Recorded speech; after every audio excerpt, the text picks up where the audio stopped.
یہ بھی کہا کہ جو ہم مذاکرات کرتے رہیں تو ہم ان کو یہ سمجھاتے رہے ہیں لبیک والوں کو کہ اس کا کوئی فائدہ نہیں ہے سفیر نکالنے کا، یہ ہم ان کو سمجھاتے رہے ہیں اتنے مہینے۔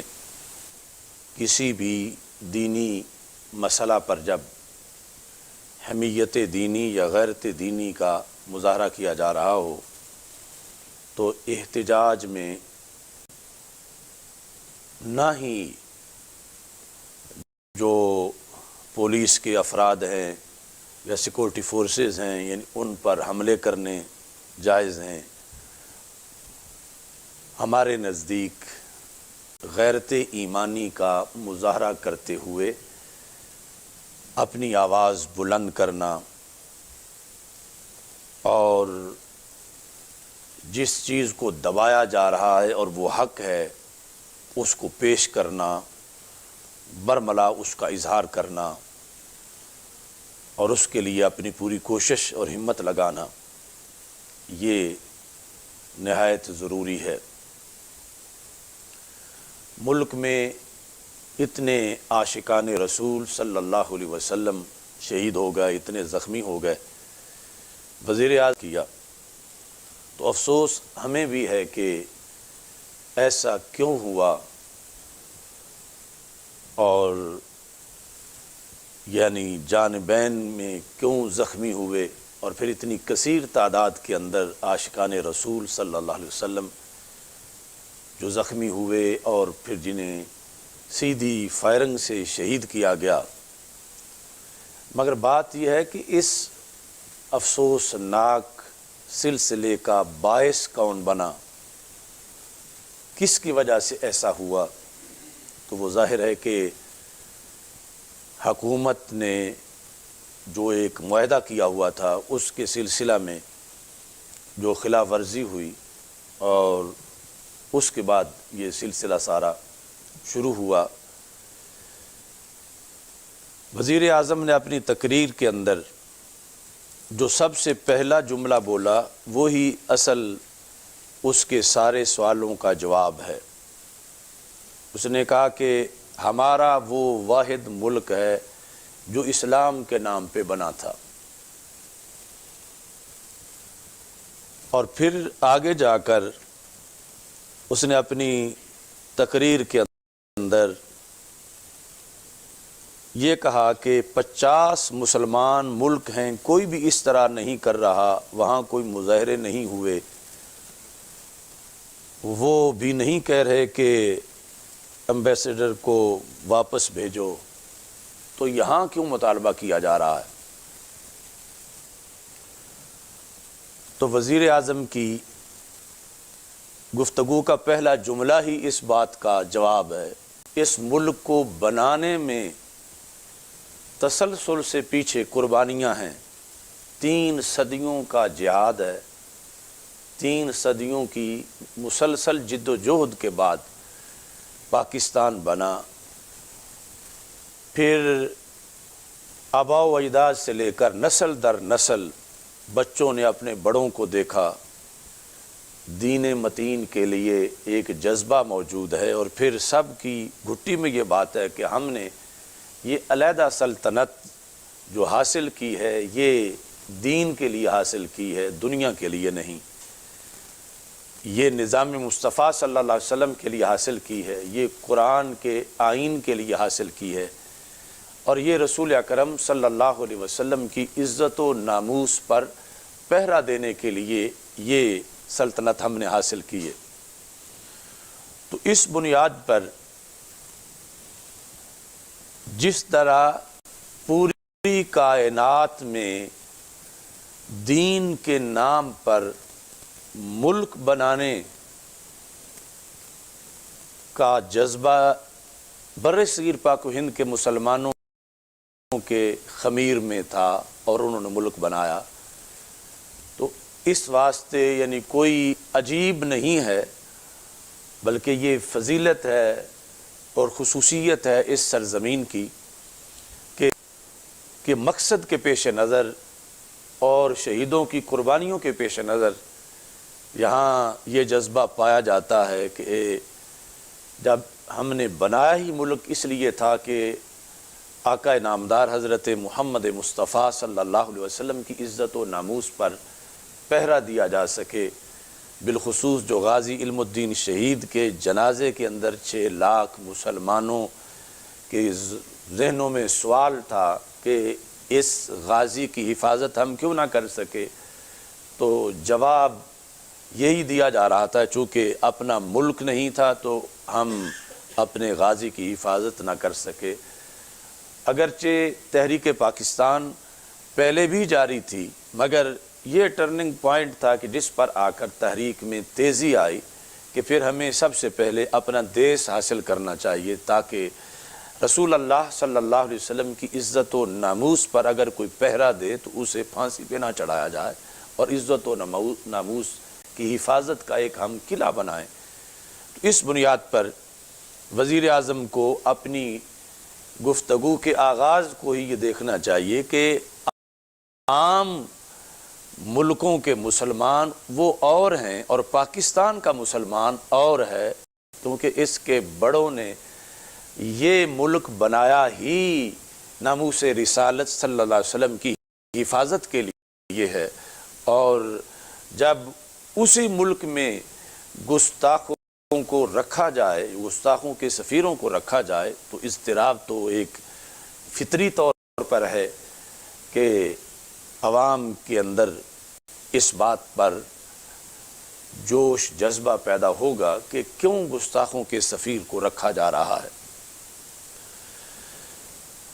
وزیر اعظم نے اس چیز کو خصوصی طور پر بیان کیا، اگر اس کو بھیجتے ہیں کہ دوسرے ملک کا کوئی توہین کر دے گا تو پھر توہین رکے گی کیسے اس کے نزدیک، بلکہ اس نے یہ بھی کہا کہ جو ہم مذاکرات کرتے رہے تو ہم ان کو یہ سمجھاتے رہے ہیں لبیک والوں کو کہ اس کا کوئی فائدہ نہیں ہے سفیر نکالنے کا، یہ ہم ان کو سمجھاتے رہے ہیں اتنے مہینے۔ تو اس میں شرعی طور پر سب سے جو اہم چیز ہے وہ غیر مسلموں کے ساتھ، بالخصوص یہود و نصارہ کے ساتھ دوستی، اور پھر وہ جب توہین کریں تو اس کے بعد ان کے ساتھ شرعی طور پر رویہ کیا ہونا چاہیے، یہ امر سب سے پہلے کے ہیں۔ یعنی آج جو یہ کہتے ہیں کہ نکالیں گے تو پھر یہ ہوگا کہ یورپی یونین سے بھی تعلق ٹوٹ جائے گا اور ہماری معیشت جو بڑی مشکل سے اٹھ رہی ہے یہ دب جائے گی۔ یعنی پہلے تو ہمیں تو کہیں اٹھتی نظر نہیں آ رہی کہ مہنگائی اتنی ہے کہ جس نے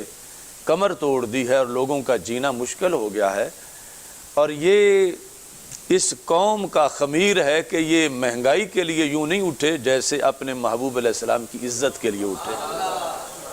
ورنہ کتنے چولہے سرد ہو چکے ہیں اور کتنا دباؤ ہے، لوگوں کے بچوں کا کھانا پورا نہیں ہو رہا، لیکن اس کے لیے کچھ سیاستدانوں نے اپنی کوشش بھی کی کہ عوام کو نکالیں، مگر لوگ نہیں نکلے یوں جس انداز میں اللہ کے رسول حضرت محمد مصطفیٰ صلی اللہ علیہ وسلم کی عزت و ناموس کے لیے نکلے ہیں، اور سب کچھ چھوڑ کے بلکہ جانیں ہتھیلی پہ رکھ کے گولیوں کے سامنے سینہ تان کے کھڑے ہو گئے ہیں کہ ہمیں سب سے پہلے اپنے رسول صلی اللہ علیہ وسلم کی عزت جو ہے چاہیے، اور سرکار کے گستاخوں کے سفیروں کو یہاں سے نکالا جائے۔ وزیر اعظم نے یہ سمجھانے کی کوشش کی کہ ان کا کوئی نقصان نہیں، نقصان ہمارا ہے۔ اس سلسلہ میں سب سے پہلے تو یہ ہے کہ قرآن مجید برہان رشید میں رب ذوالجلال نے یہود و نصارہ سے دوستی سے منع کیا ہے۔ سفیر رکھنا یہ دوستی کا ایک ثبوت ہے، تعلقات، محبت، رابطے، ان کا اعزاز، یہ تو ابتدائی چیزیں ہیں، اور اس سے آگے بھی بہت کچھ سفارت میں کیا جاتا ہے۔ تو قرآن مجید برہان رشید کا فرمان تو واضح ہے چھٹے سپارے کے اندر کہ خالق کائنات فرماتا ہے یا ایھا الذین آمنوا لا تتخذوا الیہود والنصارى اولیاء، اے ایمان والو تم یہود و نصارہ کو دوست نہ بناؤ۔ کیوں؟ بعضهم اولیاء بعض، وہ آپس میں ایک دوسرے کے دوست ہیں، وہ تمہارے دوست نہیں۔ وَمَن يَتَوَلَّهُم مِّنكُمْ فَإِنَّهُ مِنْهُمْ، تم میں سے جو انہیں دوست بنائے گا تو وہ انہی کا ہوگا۔ یعنی یہ ہمارا ایمان کا معاملہ ہے۔ کچھ لوگ کہتے ہیں کہ وہ بھی ایک دین رکھتے ہیں، ہم سے ملنے میں جب انہیں کچھ نہیں ہوتا تو ہمیں ان سے ملنے میں کیا ہوگا، آخر ان کا بھی ایک دین ہے۔ اس بات کو سمجھنے کے لیے یہ ذہن میں رکھنا چاہیے کہ پیشاب کے چھینٹے اس سے دودھ کو بچانے کی ضرورت ہے۔ اب وہ تو اپنی طرف سے آزاد ہے، اسے تو کوئی نہیں کہ کہیں مجھ میں دودھ نہ آ جائے، لیکن دودھ کا تقدس یہ تقاضا کرتا ہے کہ اس کے نزدیک کوئی پلید چیز نہ آئے۔ تو اس واسطے ہمارا ایمان کے لحاظ سے ہمیں قرآن مجید میں بتایا گیا کہ ہمیں خطرہ ہے، ہمیں نقصان ہوتا ہے، اور تقدس ہمارے پاس ہے۔ یہ نہیں کہ ہم کوئی کمزور ہیں کہ اکٹھے بیٹھیں گے تو مرعوب ہو جائیں گے اور ہم ان سے بات نہیں کر سکیں گے۔ یہ ہے کہ ہماری پاکی اور تقدس جو ہے اس کا یہ تقاضا ہے کہ ہم ان سے دوستی نہ رکھیں، یہ ہمارے رب کو پسند نہیں۔ وہ کہتا ہے لا تتخذوا الیہود والنصارى اولیاء۔ تو جب قرآن کے نقطہ نظر میں جو دوستی ہے اس کو پیش نظر رکھ کے اگر بات سنی جائے تو عمران خان کی اس ساری بات کی کوئی بیس ہی نہیں کہ جس پر وہ آگے دلیلیں دے رہا ہے کہ اگر یہ نکلا تو پھر یورپی یونین والے سارے چلے جائیں گے اور وہ سارے چلے گئے تو پھر معیشت جو ہے وہ ختم ہو جائے گی۔ تو جس رب نے ہمیں پیدا کیا ہے وہ کہتا وما من دابۃ فی الارض الا علی اللہ رزقها، کہ وہ تو ہر چوپائے کو رزق دینے والا ہے،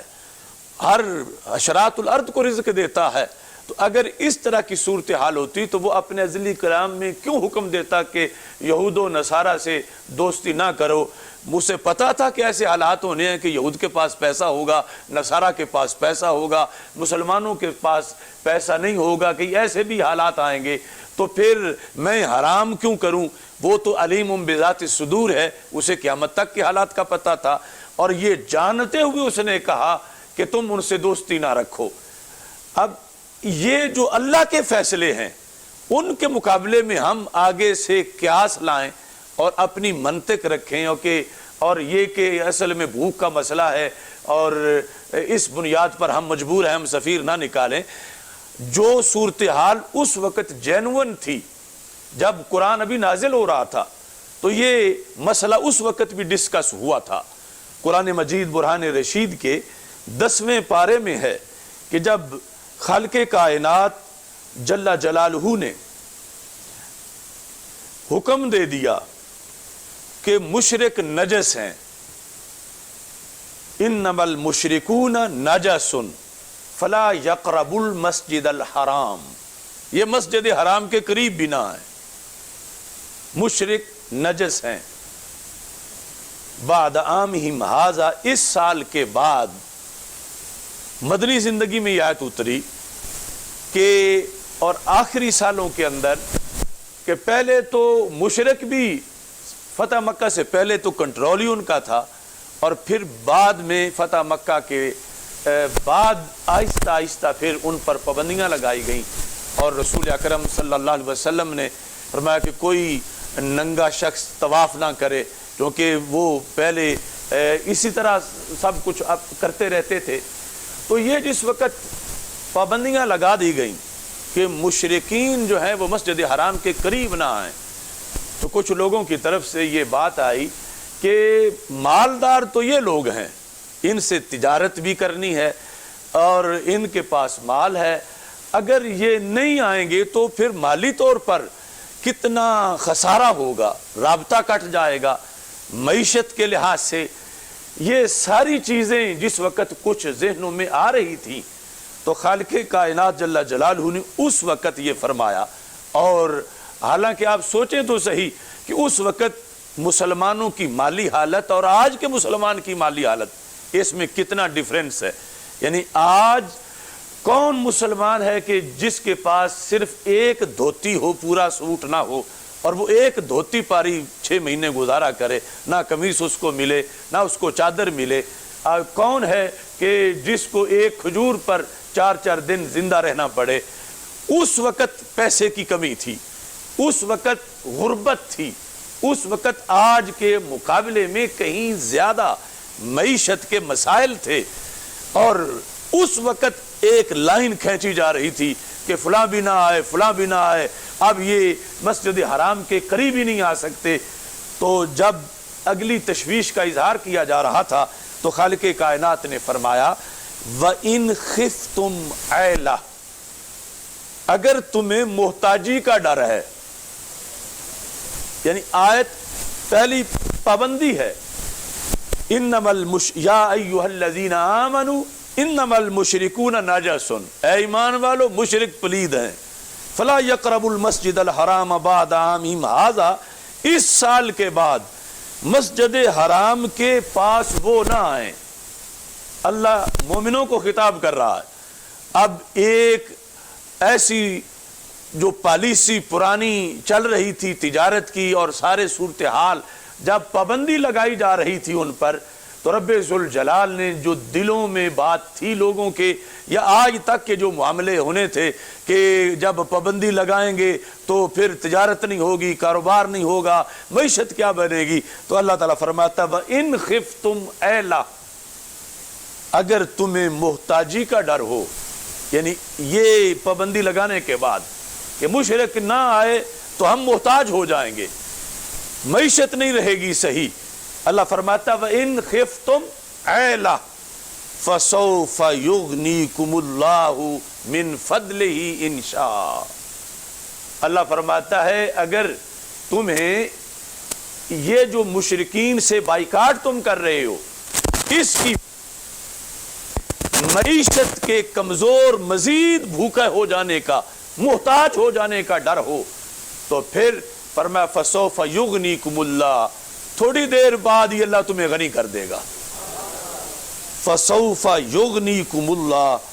تو ان قریب اللہ تمہیں دولت مند کر دے گا۔ کیسے؟ من فضلہ، اپنے فضل سے، انشاء، اگر رب نے چاہا۔ ان اللہ علیم حکیم، اللہ علم والا ہے اور حکمت والا ہے۔ تو یہ جب قرآن اترا تھا اس وقت کے مسلمانوں کے لیے مسائل آج سے زیادہ تھے، اس وقت غربت زیادہ تھی، اور پیسہ جن کے پاس تھا ان پر پابندی لگائی جا رہی تھی، اور پابندی انہیں پلید کہہ کے لگائی جا رہی تھی کہ یہ نجس ہیں، یہ پلید ہیں، اور یہ سرزمین پاک ہے، وہ ادھر نہ آئیں۔ اور ساتھ ہی رب ذوالجلال نے فرمایا کہ اس کے آگے فوراً مسئلہ بننا ہے کہ بھوک ہوگی، بھوک ہوگی، فرمایا ان خفتم عیلا، اگر تمہیں محتاجی کا ڈر ہے، فسوف یغنیکم اللہ من فضلہ ان شاء، ان قریب اللہ تمہیں اپنے فضل سے غنی فرما دے گا۔ تو یہ قیامت تک کے لیے قرآن اترا کہ مسلمان کبھی تجارت کے لالچ میں شریعت کی خلاف ورزی نہ کریں، بلکہ اللہ پر بھروسہ کرتے ہوئے، توکل کرتے ہوئے مسلمان عمل قرآن پہ کریں، اور اس کو پیش نظر رکھ کے اپنی زندگی بسر کریں، چونکہ زندگی ثانوی چیز ہے، اللہ کی حکم پر بسر کرنا یہ پہلے ہے۔